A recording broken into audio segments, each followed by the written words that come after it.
नमस्कार मित्रों, नए वीडियो में आप सभी का बहुत बहुत स्वागत है। आज के इस वीडियो में हम जानेंगे मामा शकुनी के जीवन के 7 चौंका देने वाले रहस्य। महाभारत की गाथा में कौरवों के मामा श्री शकुनी को अपनी कुटिल बुद्धि के लिए विख्यात माना जाता था। छल कपट और दुष्ट कृत्यों में माहिर थे शकुनी। युद्ध तक उन्होंने पांडवों के विनाश के लिए बहुत सारी चालें रची। कहते हैं कि इन्हीं चालों के कारण पांडवों के जीवन में उथल पुथल सी मच गई। अंत में युद्ध की नौबत ही आ गई। आओ अब जानते हैं मामा शकुनी के 7 रहस्य। नंबर 7, शकुनी के माता पिता। शकुनी गंधार नरेश राजा शुबल के पुत्र थे।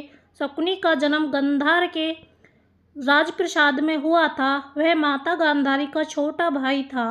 वह जन्म से ही बहुत विलक्षण बुद्धि का स्वामी था। अंततः राजा शुबल उसको बहुत प्यार करते थे और उसकी हर बात भी मानते थे। नंबर 6, किंवदंतियों के अनुसार ऐसा माना जाता है कि गांधारी का विवाह धृतराष्ट्र से करने से पहले ज्योतिषियों ने सलाह दी कि गांधारी के पहले विवाह पर संकट है, अतः इसका पहला विवाह किसी और से कर दीजिए, फिर धृतराष्ट्र से करें। इसके लिए ज्योतिषियों के कहने पर गांधारी का पहला विवाह एक बकरे से करवा दिया गया। बाद में उस बकरे की बलि दे दी गई। कहा जाता है कि गांधारी को किसी प्रकार के प्रकोप से मुक्त करवाने के लिए राज ज्योतिषियों ने यह सुझाव दिया था। इस कारणवश गांधारी प्रतीक रूप में विधवा मान ली गई और बाद में उसका विवाह धृतराष्ट्र से कर दिया गया। गांधारी एक विधवा थी। यह सच्चाई बहुत समय तक कौरव पक्ष को पता नहीं चली। यह बात जब महाराज धृतराष्ट्र को पता चली तो वे बहुत क्रोधित हो उठे। उन्होंने समझा कि गांधारी का पहले किसी से विवाह हुआ था और वह न मालूम किस कारण मारा गया। धृतराष्ट्र के मन में इसको लेकर बहुत दुख उत्पन्न हुआ और उन्होंने इसका दोषी गांधारी के पिता राजा शुबल को माना। धृतराष्ट्र ने गांधारी के पिता राजा शुबल को पूरे परिवार सहित कारागार में डाल दिया था। कारागार में उन्हें खाने के लिए भी बस एक व्यक्ति का भोजन ही दिया जाता था। केवल एक व्यक्ति के भोजन से भला सभी का पेट कैसे भरता। यह पूरे परिवार को भूखे मार देने की सजा थी। राजा शुबल ने यह निर्णय लिया कि वह यह भोजन केवल उनके सबसे छोटे पुत्र को ही दिया जाए, ताकि उनके परिवार में से कोई तो जीवित बच सके, और वह था शकुनी। नंबर 5, जेल से मुक्त हुआ शकुनी। एक एक करके राजा शुबल के सभी पुत्र मरने लगे। सब लोग अपने हिस्से का चावल शकुनी को दे देते थे ताकि वह जीवित रहकर कौरवों का नाश कर सके।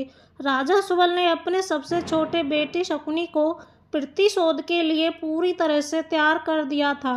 मृत्यु से पहले शुबल ने धृतराष्ट्र से शकुनी को छोड़ने की विनती की थी, जो धृतराष्ट्र ने मान ली थी। राजा शुबल के सबसे छोटे पुत्र और कोई नहीं बल्कि शकुनी ही थे। शकुनी ने अपनी आंखों के सामने अपने परिवार का अंत होते हुए देखा और अंत में शकुनी ही जिंदा बच गए थे।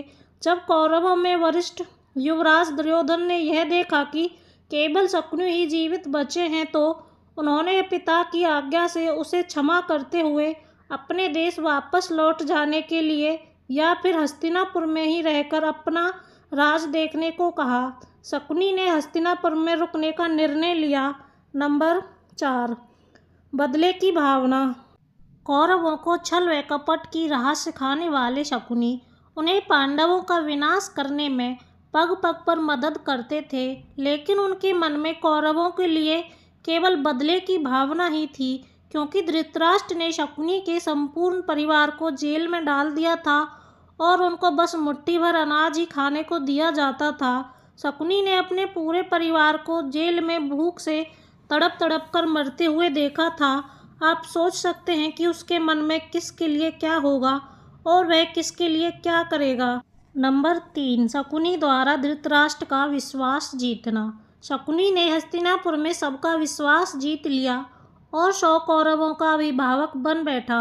अपने विश्वासपूर्ण कार्यों के चलते दुर्योधन ने शकुनी को अपना मंत्री नियुक्त कर लिया। सर्वप्रथम उसने गांधारी व धृतराष्ट्र को अपने वश में करके धृतराष्ट्र के भाई पांडु के विरुद्ध षड्यंत्र रचने और राज सिंहासन पर धृतराष्ट्र का आधिपत्य जमाने को कहा। फिर धीरे धीरे शकुनी ने दुर्योधन को अपनी बुद्धि के मोहपाश में बांध लिया। शकुनी ने न केवल दुर्योधन को युधिष्ठिर के खिलाफ भड़काया, बल्कि महाभारत के युद्ध की नींव भी उसी ने रखी। शकुनी की जब यह चाल किसी कारण से सफल हो गई, उसका सम्मान और बढ़ गया। गांधारी अपने भाई की चाल को समझती थी और वह अपने पुत्र को बुराइयों से दूर रहने को कहती थी, लेकिन उसकी नहीं चलती थी। पति, भाई और पुत्र के बीच गांधारी विवश थी। नंबर 2, शकुनी के पासे।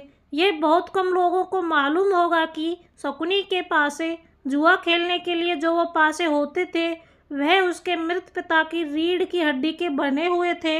अपने पिता की मृत्यु के पश्चात शकुनी ने उनकी कुछ हड्डियां अपने पास रख ली थी। शकुनी जुआ खेलने में पारंगत था और उसने कौरवों में भी जुए के प्रति मोह जगा दिया था। वह कौरवों के साथ भी जुआ खेला करता था। नंबर 1, शकुनी का वध। कुरुक्षेत्र के युद्ध में शकुनी ने दुर्योधन का साथ दिया था। शकुनी जितनी नफरत कौरवों से करता था, उतनी ही पांडवों से भी करता था, क्योंकि उसे दोनों की ओर से दुख मिला था। पांडवों को शकुनी ने अपने कष्ट दिए। भीम ने उसे अनेक अवसरों पर परेशान किया था। महाभारत युद्ध में सहदेव ने शकुनी का उसके पुत्र सहित वध कर दिया था। अब जानेंगे मामा शकुनी की वो सबसे बड़ी चाल जो उसने पांडु के पुत्रों के खिलाफ रची थी। जब युधिष्ठिर को इंद्रप्रस्थ का राज्य मिला, तो उन्होंने अपने राज्य के विस्तार के लिए राजसूय यज्ञ किया। इस यज्ञ के चलते उनके राज्य का विस्तार होता चला गया और उनकी शक्ति दिनों दिन बढ़ती चली गई। इस बढ़ती शक्ति से परेशान होकर शकुनी ने दुर्योधन के साथ मिलकर फिर से कपट की एक नई योजना बना डाली। उसने चौसर अथवा जुए के खेल का आयोजन करवाया, लेकिन पांडव यह नहीं जानते थे कि मामा शकुनी के पासे केवल उसी के इशारों पर नाचते हैं। इस खेल में पांडवों व द्रौपदी का अपमान ही कुरुक्षेत्र के युद्ध का सबसे बड़ा कारण साबित हुआ था। इस हार के बाद पांडवों को 13 वर्ष वन में भी बिताना पड़ा था। इस वनवास के समय न जाने उन्होंने कितनी परेशानियों का सामना किया था। इस चौसे के खेल के कारण उनका जीवन ही बदल गया था। पांचों पांडव और द्रौपदी ने अपने जीवन के ये 13 वर्ष हर पल अपमान का घूंट पीते पीते बिताए थे, और पांचाली भी हर समय अपने पांचों वीर पतियों को अपने अपमान का बदला लेने का ताना मारती रहती थी। उम्मीद है कि आपको यह वीडियो पसंद आया होगा। वीडियो पसंद आया हो तो वीडियो को लाइक और शेयर करना, चैनल पर नए हो तो चैनल को सब्सक्राइब करना। पूरा वीडियो देखने के लिए बहुत बहुत धन्यवाद।